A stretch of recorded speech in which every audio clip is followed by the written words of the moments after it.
Hello guys, para to sa mga Leo. Leo, message sa inyo simula sa araw na to, guys. Tingnan natin ang gusto ninyong sabihin sa inyo, gusto sabihin sa inyo na inyong mga guides at inyong sitwasyon sa kasalukuyan. Sa bibigyan ng message today is itong inyong message. Tingnan natin.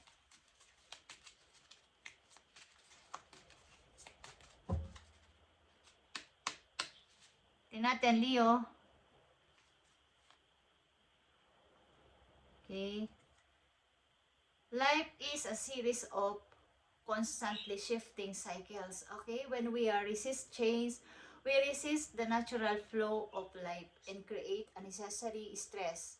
Go with the flow, you will be surprised where it leads. Okay.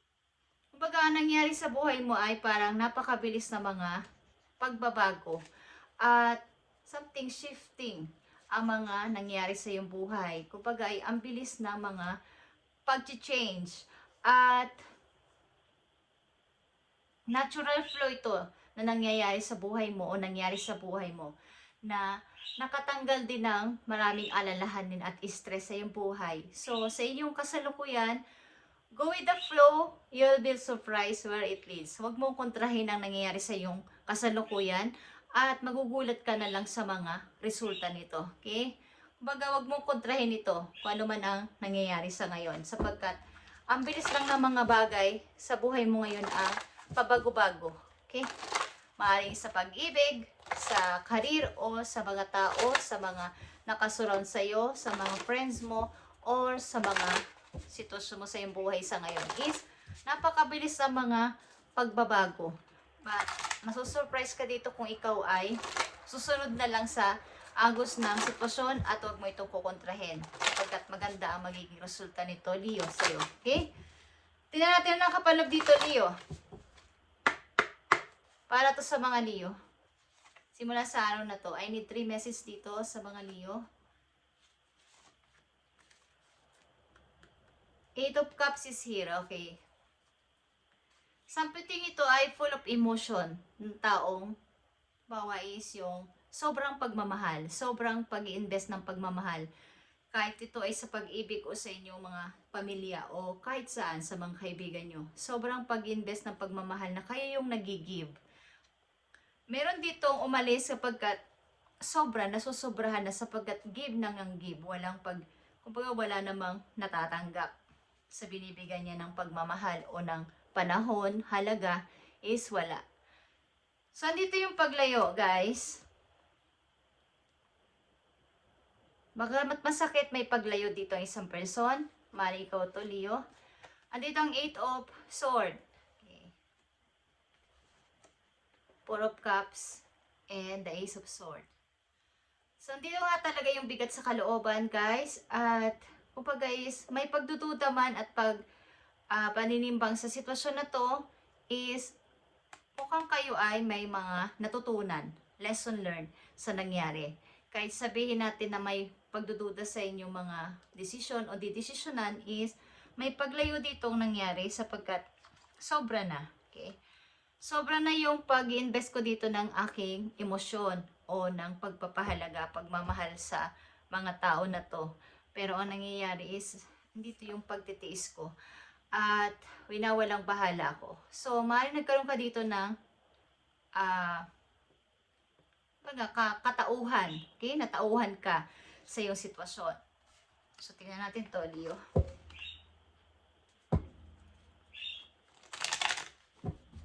Something na maraming nagbago sa buhay mo. Mabilisan lang na pag-change. Palit-palit. Parang pagpapalit ng buwan. Okay. Message mo sa mga Leo na may kaugnayan sa unang message sa kanila. Para itong series sa TV. Guys. May bagong episode. Okay? May sinusubaybayan. Kumbaga guys, may mga bagong tauhan dumarating. May mga pagbabagong mangyayari. Hindi sinasadyang mawala si ganito si ganyan sa mga TV series, di ba guys? Okay. So, ganun din ang nangyayari sa buhay ninyo, Leo. Something ito ay life series sa inyong buhay na yung pagpapalit ay napakabilis. Kaya go with the flow, you will be surprised where it leads. Okay? Tingnan natin to, Leo. May kinalaman to sa iyo mga desisyon at mga pakikipag-communicate sa tao at pagtingin sa katotohanan. Okay. Leo, kayo ay may maaaring mga usaping pampamilya dito, guys, at something na kailangan dito ng pag-uusap talaga para maging maayos na hindi na lumala ang problema. So, dito yung 8 of Wands, guys. Queen of Cups, Queen of Pentacles, and the 7 of Wands. So, dito yung tuloy-tuloy na pag-move on mo sa buhay, pag-forward mo sa buhay, andito yung lungkot, malungkot na malungkot. Okay. Pagamat pinagpapatuloy mo ang isang kabutihang tao at mapagpasensyang person sa lahat ng bagay, sa lahat ng pagkakataon, andito yung lungkot at maaaring kayo ay sobrang alam na ang nangyari sa inyong buhay. Kung alam nyo nang kayo ay masasaktan kapag ganito, ganyan, is meron na kayong pagdepensa sa inyong sarili na kailangan kong proteksyonan ng aking sarili sa sino mang pwedeng manakit sa akin. O kung hindi nyo pa to nagagawa o alam is, dapat yung protektahan ng inyong sarili simula sa araw na to sapagkat kayo patungo sa pag-angat sa buhay, lalo na sa inyong career, is aangat kayo sa buhay. Maraming may mga opportunity na bigla na mag-a-appear sa inyo. At masusurprise ka dito. Direct itong papunta sa'yo at wala itong atrasan, guys. So, kailangan mo dito ng huwag kang masyadong magtiwala sa paligid. Huwag kang masyadong magtiwala sa mga taong iyong mga makikilala ka agad-agad. Huwag kang magbibigay ng mga personal information mo or what is, dapat ay tahimik ka lang. At nandito yung kalungkutan sa mga Leo na nandito sa reading. Maring kahit kayo ay hindi naman nahihirapan sa pananalapi, is andito yung inyong kalungkutan bilang isang mother or father naman ng inyong kasarian, guys. Darating ang oras dito na kayo ay mayroong makakamit na ikakagalit ng ibang tao. Okay? Yung kayo ay, bakit nandyan ka, Leo? Okay? Bakit nandyan ka? Hindi ka dapat nandyan hindi ka dapat umaangat. Andito ka lang sa baba, kasama namin dapat. Bakit andyan ka? So, marami dito magrereklamo, something na ayaw kang andyan. At gusto nila sama-samang kayong nasa baba, hindi aangat ang isa sa inyo. So, mag-ingat kasi sa sarili, sapagkat may mga opportunity na paparting sa inyo, Leo, simula sa ano na to. Tingnan natin pa to, Leo. I need message for Leo.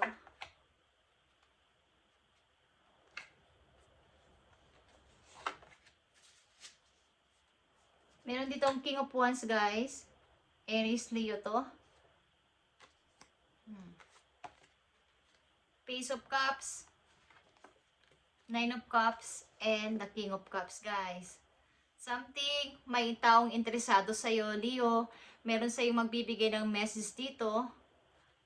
Sobre itong gustong-gusto ka ng person na to. Okay? At maaaring magpapadala ito ng message para sa'yo. Isang message na about ito sa love. Okay? At maaaring gusto ka nitong makasama.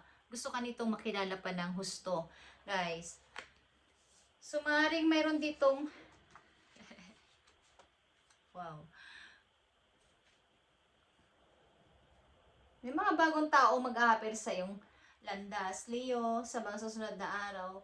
Maaaring isa o dalawang person ito na interesado sa iyong pagkatao, interesado sa iyong buhay, at maaaring ito ay about sa love.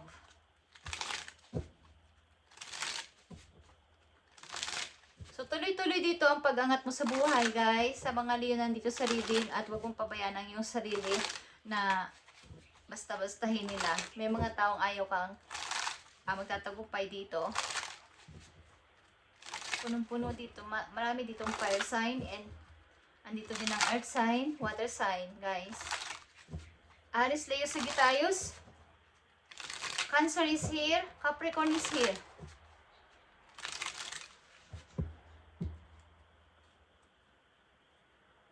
Paparating na message sa mga Leo, ayon pa rin sa kanilang sitwasyon. Maaaring makakaramdam ka ng mga biglaang pagbabago sa buhay mo, sa sitwasyon mo, kaya kayo ay maging aware sa paligid at maging maingat sa pagsasalita. Okay, andito ang Four of Pentacles. Okay, meron dito ang pag-angat talaga sa pera. Pag-angat sa pera, makakaipon ka na, Leo. Four of Swords is here. King of Cups. May dalawa kayo itong King of Cups, guys. And Queen of Swords. Maaaring ang person na to, isang person dito, isang energy dito ay isang taong wala ka nang masyadong usap-usap kayo. Wala na kayong salita. End of the cycle na to, guys. Okay. Maaaring hindi mo to kinakausap o hindi mo to pinapansin. But andito yung pagtingin sa'yo ng person na to. Seryoso. Okay. Gusto ka nitong i-message but hindi naman itinutuloy. Something healing is here. Maaaring ang tao na to ay parang tinanggal mo na ng tuluyan sa buhay mo. Parang dead na siya sa yogi. Parang katulad ng una mong messages, nagbigay ka dito ng marami sigurong effort at time, panahon. But andito yung pagwalang bahala sa iyong sitwasyon o sa iyong damdamin. So maaaring wala na kayong pansinan ng person na to, pero andito yung pagtingin niya sa iyo, okay? Message po, Leo. Sumahan sa career, okay kayo, guys. Aangat kayo sa career ninyo. Sa pag-ibig ninyo, may tao galing sa malayo o sa matagal na ninyong nakahiwalayan ang hindi pa rin tuluyan ang kaka-move on, guys. At maaaring nagme-message ito pero unsent. Binubura. Okay? Message mo sa mga Leo. Ang mga Leo na nandito ay maaaring mabilis ng pagbabago sa inyong sitwasyon. Mabilis ang pagbabago. So, ang gawin niyo dito ay go with the flow, guys. Huwag niyo tong kontrahin sapagkat maganda ang kakalabasan. At nakakita ko dito ng kayo ay aangat sa pera. Guys, magiging okay kayo sa pera but yun nga, may pagkalungkot sa inyong puso. Meron kayong tinatago mga feelings na hindi nyo masabi. Para to sa mga Leo, flip side. Another perspective of the sun. Okay, guys. Kayo kasi ay the sun. Okay? Energy nyo ay sun. So, maaaring katulad ng sinabi ko, kayo ay malungkot. Sapagkat ang sun ay happy. Happiness ito. Nagliliwanag, nagbibigay ng liwanag sa tao. But sa kabila nito ay, kayo ay malungkot. Okay, guys? Kabila ng inyong pagiging isang magiliw sa mga tao, deep inside, behind the scene, di nila alam kayo ay malungkot. Kahit na kayo ay nagpapasaya sa kanila, nagbibigay ng aliw sa kanila, masaya sila kapag nakikita kayo. At ganon din ikaw. Pero after that is, kayo ay malungkot. Hindi nila yun alam. Okay? Tingnan natin ang payo sa inyo, Leo. About dito sa inyong sitwasyon. So, ang buhay ninyo sa mga Leo na nandito ay parang series sa TV na may iba't ibang episode, guys. At may iba't ibang tauhan, may mga luma at mga bago at may mga babalik. Kaya kayo ay maging mapagmasid. Okay, guys? Tingnan natin, Leo. Confidence, guys, is here. Ito ay, pag sa Tagalog ay uwak itong nandito. Okay. Sa place namin is uwak ang tawag dito sa bird na to. You are encouraged to disconnect from the physical or materialistic plan and move to the spiritual realm. You have a deep spiritual connection, Leo, which you mustn't ignore. You are on the brink of transformation and your divine purpose may I revealing itself. Kayo ay na-encourage sa inyong mga guidance na yung mga guide na wag masyadong mag-focus sa mga material. Okay? Baga huwag kayong mahumaling sa mga ganong paraan o sa ganong mga bagay at mag-focus kayo sa spiritual. Na may kinalaman sa spiritual sapag kayo tinatawag ng inyong mga guides na tumulong o maging ka-connect nila. Okay guys? At ito ay something na ini-ignore ng ibang Leo na nandito sa reading.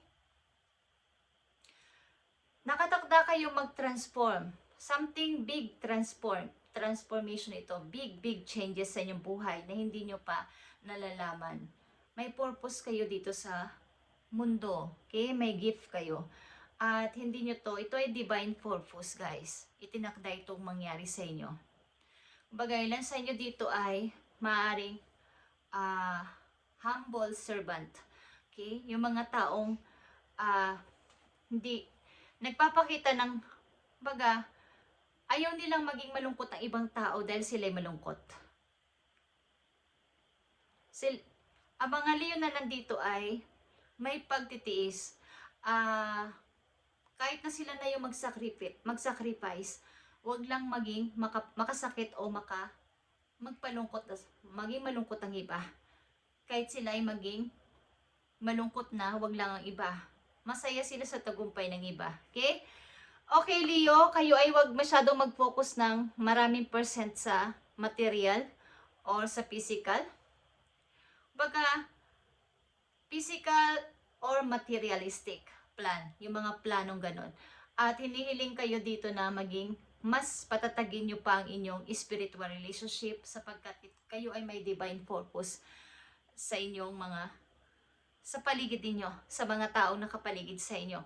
At ito ang hinihiling ng inyong mga guides kung gusto niyo lang o gusto nyo. Kaya may mga tao ditong alam nila kasi ang inyong energy, guys. Okay? Alam nila kung ano yung inyong kayang gawin at kaya ninyong isakripisyo. Kaya ninyong, baga yung inyong pagmamahal is talagang pure. Okay? Kahit na kayo na lang yung masaktan, wag lang yung iba. At naalis na lang ng walang pagsasalita. Walang sinasabing kung anong mga dahilan pa. Okay? So Leo, ito inyong message today at tandaan niyo guys, ang inyong buhay ay something parang episode, okay, series na madaling mag-change, shifting cycles, okay, is kailangan nyo tong huwag kontrahin sapagkat ito ay nakatakdang mangyari sa mga Leo na nandito, okay, at iba't ibang mga tao din ang inyong mamimit, may mga bago, maraming mga bago at may mga tungkulin kayo sa kanila. Isipin nyo na lang ang TV series. Okay guys, maraming dumarating at bumabalik at nawawala. Yun ang ibig ko sabihin. At ang mga nandong mga tauhan ay may mga kanya-kanyang misyon na ginagampanan at mga tungkulin doon. Okay, something mystery. Thank you Leo and God bless. At something yung mga plano ninyo is inyong maging aware kayo sapagkat kahit na ano pa ang inyong pag andito yung inyong pagiging isang down to earth na person. Kaya lang may mga tao talagang hindi mo mapiplease at talagang gusto nila ay ibagsak ang mga Leo na nandito. So kayo maging mapag-protection sa inyong sarili guys. Okay? Kung ano man ang inyong dapat gawin is alam niyo sa sarili niyo. At maraming may ayaw na kayo ay aangat sa buhay. Thank you Leo and God bless.